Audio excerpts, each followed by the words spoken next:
दुख हमारी ज़िंदगी में ना आए, तो सुख का एहसास नहीं होता और जब सुख आ जाते हैं, तो इंसान दुःख भूल जाता है। समझदार लोग कह गए हैं कि जब व्यक्ति सुखी हो, तभी अपने दुखों का इंतज़ाम कर ले, तो फिर दुःख आएँगे ही नहीं। तो आप लोग भी जब सुखी हैं, जब आपके पास पैसा है, जब आपके पास शरीर में ताकत है, दिमाग में बुद्धि है, उसी समय में अपने बुरे वक़्त का इंतज़ाम करके रखिए, ताकि बुरा वक़्त आते ही आप उसका समाप्ति कर सकें। तभी आपका जीवन सुखी रहेगा। मैं एस्ट्रोलॉजर सचिन स्वागत और अभिनंदन करता हूँ अपने सभी प्रिय दर्शकों का इस साप्ताहिक राशिफल में। यह साप्ताहिक राशिफल चंद्र राशि और नाम राशि पर आधारित होगा। आप सभी लोग चैनल को सब्सक्राइब करें, बेल आइकन के बटन को दबाएं, फेसबुक और इंस्टाग्राम पर हमें फॉलो करें। हम पिछले कुछ दिनों से आपको ये लाजवंत रत्न दे रहे हैं। ये लाजवंत रत्न आप में से जिन लोगों ने प्राप्त किया, उन लोगों को लाभ अवश्य हुआ होगा। वो लोग अपनी राय कमेंट बॉक्स में लिख सकते हैं। जो भी लोग लाजवंत रत्न नहीं खरीद पाए हैं, वो लोग लाजवंत रत्न खरीद सकते हैं। दिए गए नंबरों पर संपर्क करें L8 लिखकर। मैं सिर्फ यही कहूँगा, इस रत्न को पहनने से आपके शारीरिक और मानसिक कष्ट दूर हो जाएँगे और ग्रह मजबूत हो जाएँगे। अब बात करते हैं आपकी राशि की। आने वाला सप्ताह 22 तारीख से लेकर 28 तारीख तक का समय आपके लिए किस प्रकार का होगा और किस प्रकार से आपको क्या उपाय करने चाहिए, आपका भाग्य प्रतिशत क्या है, आपका लक क्या है, ये सब मैं आपको बताऊँगा। आइए शुभारंभ करते हैं। सिंह राशि की बात करेंगे। सप्ताह की शुरुआत में आपके स्वास्थ्य, खुशी, आत्मविश्वास और धैर्य को लेकर थोड़ा-सा बुरा हो सकता है। मनचाहे परिणाम नहीं मिलेंगे। इस समय ग्रह आपके लिए असहनीय, निराशापूर्ण और हताशापूर्ण स्थिति बनाए हुए हैं। इस समय में आपको अपना आत्मविश्वास और धैर्य बनाए रखना होगा। आपको अपने माता-पिता की सेहत का भी ध्यान रखना होगा। कोई दिक्कत हो सकती है, किसी को इन्हेल, एक्सहेल की दिक्कत हो सकती है, साँस लेने की समस्या हो सकती है। उचित व्यायाम करते रहें और माता-पिता की भी दवाई का ख्याल रखें। हाँ, अगर आप एक्सरसाइज़ करते हैं, कुछ घरेलू नुस्ख़ों से, कुछ उपाय से आपको राहत मिल जाएगी। सप्ताह के मध्य में आपके माता-पिता की सेहत, दोस्त यार और ससुराल पक्ष से समय अनुकूल रहेगा। स्वयं को तरोताज़ा रखने के लिए आप किसी यात्रा पर जा सकते हैं, 1-2 दिन की छुट्टी ले सकते हैं। साथ ही साथ अपने आत्मविश्वास की कमी को दूर करने के लिए आप थोड़ा-सा रिफ्रेश हो सकते हैं। सप्ताह के अंत के दिनों में आपका आत्मविश्वास और कार्यों की प्रगति सही रहेगी, ओके-ओके रहेगी, बहुत ज़्यादा अच्छी नहीं है। आप इससे संतुष्ट भी रहेंगी, आपको अपने वरिष्ठ अधिकारियों और सरकारी क्षेत्र में अधिकारियों का सहयोग मिलेगा। पेशेवर ज़िंदगी में आपकी प्रतिष्ठा और विश्वसनीयता में वृद्धि होगी। 22-23 तारीख को समय कष्ट सूचक है, माता-पिता के स्वास्थ्य का ध्यान रखिए। कोई ज़रूरी दस्तावेज़ वगैरह जो है, उसको सोच समझ कर पढ़ कर ही साइन करें। ज़्यादा लालच नहीं करें, रिश्तों से अच्छे लाभ मिलेंगे और दिनांक 24-25 को समय थोड़ा-सा सफलता का योग लेकर आ रहा है और हर एक चीज़ को पाने के लिए मन से आपको मेहनत करनी चाहिए। घर में लोगों की आवाजाही बनी रहेगी, आप प्रसन्न होकर उनसे मिलेंगे।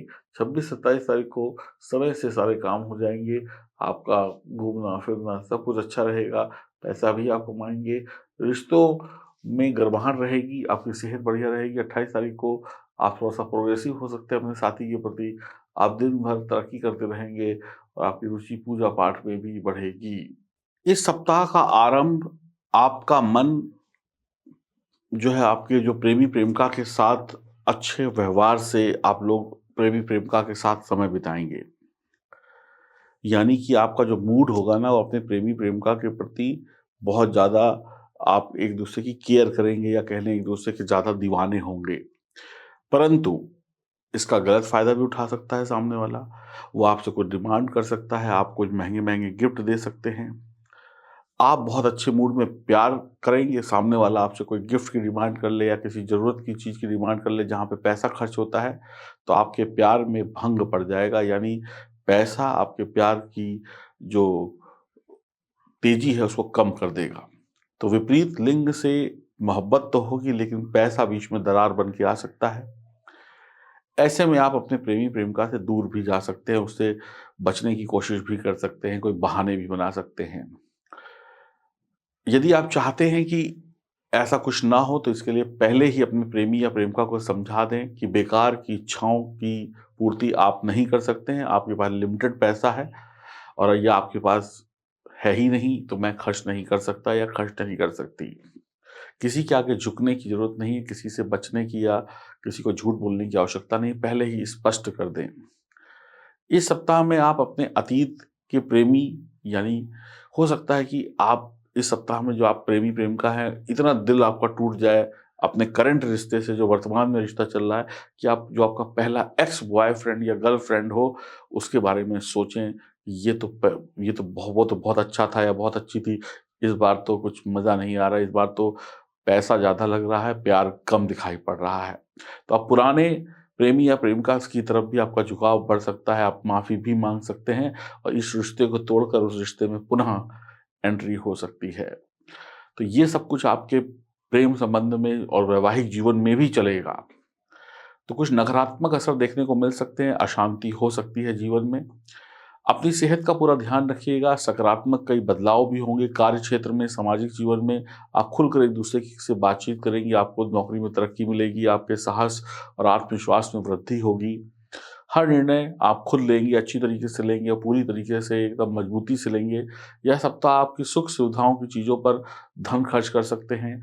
अंदाज़ा ये भी है कि आप इतना पैसा खर्च करें कि आपकी जेब खाली हो जाए। और इस समय में आप देख लीजिए पैसों की तो कोई कमी नहीं होगी, अचानक से धन प्राप्ति के भी योग हैं, लेकिन खर्चे बहुत होंगे। परिवार के लोगों से आप सीधे मुँह बात नहीं करेंगे, थोड़ा-सा घमंड, अहंकार हो सकता है। इसके पीछे ये होगा कि आप थोड़े-से अहंकारी हो जाएँगे। मैं खूब पैसा कमा रहा हूँ, मैं खर्च कर रहा हूँ, मैं जो चाहूँ मैं यानी अहंकार आ जाएगा। ऐसे में आप खुद को हमेशा सबसे ऊपर रखना चाहेंगे और दूसरों की बातों को सुनेंगे नहीं, समझेंगे नहीं, दूसरों को छोटा समझेंगे और ये भी देखिएगा आपके कई काम जो हैं इस सप्ताह में क्या कहते हैं आप उनको टालने की कोशिश करेंगे क्योंकि इस सप्ताह में आप मौज-मस्ती में ज़्यादा रहेंगे। सीनियर का सहयोग मिलेगा जिससे आपके काम बनेंगे। आपका काम सामान्य से बहुत बढ़िया रहने की संभावना है। इस दौरान पढ़ाई-लिखाई करने वाले बच्चे जो हैं वो भी लापरवाह हो सकते हैं, उन्हें कड़ी मेहनत के बाद ही रिज़ल्ट मिलेगा। इस सप्ताह में आप किसी और को बेवकूफ़ बनाने की कोशिश ना करें, किसी को बेवकूफ़ सिद्ध करने की कोशिश ना करें। कहते हैं आप दूसरे की तरफ एक उँगली उठाते हैं तो 4 अपनी तरफ उठती है। हो सकता है जिसे आप पागल समझ रहे हो वो आपका उस्ताद निकले। सप्ताह की शुरुआत आपके लिए वैसे तो बहुत बेहतरीन चल रही है। अविवाहित लोग जो हैं उनको रिश्तों भी मिल सकते हैं, व्यापारिक अनुबंध भी आपके हो सकते हैं, पारिवारिक समस्याओं का हल भी निकल सकता है। लेकिन आप बस यही चाहेंगे कि सब मेरी सुनें। आप कुछ अच्छी टेक्नोलॉजी, कुछ अच्छी पढ़ाई वगैरह सीख कर आप अपनी नौकरी में तरक्की भी पा सकते हैं। आपका जीवन स्तर पिछले सप्ताह के मुकाबले इस सप्ताह बेहतर होगा और आप घूमने-फिरने का भी प्रोग्राम बना सकते हैं। अ, फैक्ट्री में बड़ी मशीनें लगा सकते हैं, काम का विस्तार कर सकते हैं। बड़ा लाभ होगा और रविवार और सोमवार का दिन विशेष है। हाँ, अपनी क्या कहते हैं, जो बात करनी है खुलकर बात करें। कोई गुप्त बात है, कोई ऐसी बात है जो आपको दुनिया के सामने नहीं बोलनी है तो उसको गुप्त ही रखें। थोड़ी थकान हो सकती है यात्राओं से, काम का बोझ ज़्यादा हो सकता है, उल्टा-सीधा खाने की वजह से पेट में कुछ गड़बड़ हो सकती है, राजनीतिक गतिविधियों में आपको थोड़ी-सी परेशानी का सामना करना पड़ेगा, टैक्स वगैरह को लेकर सावधान रहें और योग मेडिटेशन करते रहें। अपना जो 31 मार्च आ रहा है तो टैक्स की प्रक्रिया पूरी तरीके से पूरी करें। बुधवार, गुरुवार के दिन भी थोड़ा-सा टेंशन बढ़ सकती है, खर्चों को लेकर ये सप्ताह परेशान ज़रूर करेगा। मंगलवार को हनुमान जी का व्रत कर सकते हैं, हनुमान जी को चोला चढ़ा सकते हैं और आप चाहें तो माँ दुर्गा की उपासना भी कर सकते हैं। दुर्गा चालीसा का पाठ करें, हनुमान चालीसा पढ़ें, आपके काम बनेंगे। 70% सप्ताह आपका शुभ है, 7 नंबर लकी रहेगा और अब जानते हैं कुछ और उपाय। उपाय उपाय क्या होता है? उपाय करने से राहत मिलती है। सर दर्द हुआ, गोली खा ली, सर दर्द ठीक हो गया, तो गोली एक उपाय है। उसी प्रकार से ग्रह कोई खराब होता है, तो उसको सही करने के लिए ग्रहों का उपाय किया जाता है।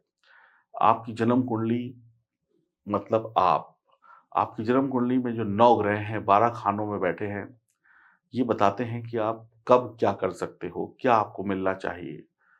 ये जन्म कैसा है, अगला जन्म कैसा होगा, पिछला जन्म कैसा था, ये सब कुछ आपकी कुंडली बताती है। फिलहाल अगर आप अपने इस जन्म को सुधारना चाहते हैं, तो आपको अपनी जन्म कुंडली की जाँच करानी चाहिए।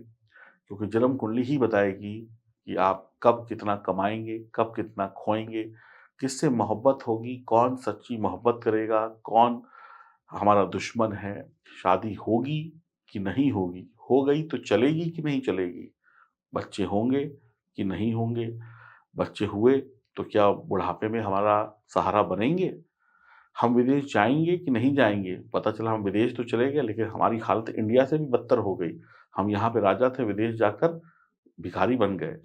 क्या हम यहाँ पे गरीब हैं, क्या विदेश जाकर अमीर बनेंगे? क्या मैं आईएएस ऑफ़िसर बन सकता हूँ या मुझे डॉक्टर बनना चाहिए? नहीं, मुझे तो इंजीनियरिंग करनी चाहिए। ये दिमाग में घूम रहा है लेकिन समझ में नहीं आ रहा करें तो करें क्या? इसका जवाब कौन देगा? आपकी जन्म कुंडली देगी। क्या मुझे अपने दम पर बिज़नेस करना चाहिए या पिता का बिज़नेस सँभालना चाहिए? या मुझे नौकरी करनी चाहिए? क्या मुझे सूट करेगा? इसका जवाब हम आपको देंगे आपकी जन्म कुंडली देखकर। क्या मुझे भविष्य में कोई रोग हो सकता है, कोई तकलीफ़ हो सकती है? इसका जवाब हम देंगे आपको, आपकी जन्म कुंडली देखकर। क्या मेरे पास सब कुछ होगा, धन-दौलत सब कुछ होगा? क्या मैं इस दुनिया में जो चाहता हूँ खरीद सकता हूँ, जो चाहिए वो मुझे मिलेगा? क्या मेरी किस्मत इतनी अच्छी है? ये हम बताएँगे अच्छी है कि नहीं अच्छी है, आपकी जन्म कुंडली देखकर। तो जो भी कुछ है, वो आपकी जन्म कुंडली देखकर ही पता चलेगा, मेरा असली दोस्त कौन है, मेरा नकली दोस्त कौन है। तो अपनी जन्म कुंडली की जाँच कराइए, दिए गए नंबरों पे संपर्क करिए और जब तक जन्म कुंडली नहीं, तब तक आप ये समझ लीजिए आप अंधकार में जी रहे हैं। जन्म कुंडली की जाँच कराते ही आपके जीवन में सफलता का उजाला हो जाएगा। तो अगर आप चाहते हैं सब कुछ साफ-साफ देखना, साफ-साफ सुनना, साफ-साफ करना, तो दिए गए नंबरों पे संपर्क करें और आपकी जन्म कुंडली ये भी बताएगी आपका 2023 कैसा है, 2024 कैसा है, 2025 कैसा है, ऐसे आने वाले जो वर्ष हैं और इसके साथ-साथ क्या रत्न पहनना चाहिए, क्या उपाय करना चाहिए, क्या लकी कलर है, कौन-सा लकी दिन है, लकी ईयर कौन-सा है, ये सब कुछ हम आपको बताएँगे। बस आप अपनी जन्म कुंडली की जाँच कराने के लिए अपनी अपॉइंटमेंट बुक कराइए। हरि ओम, नमस्कार।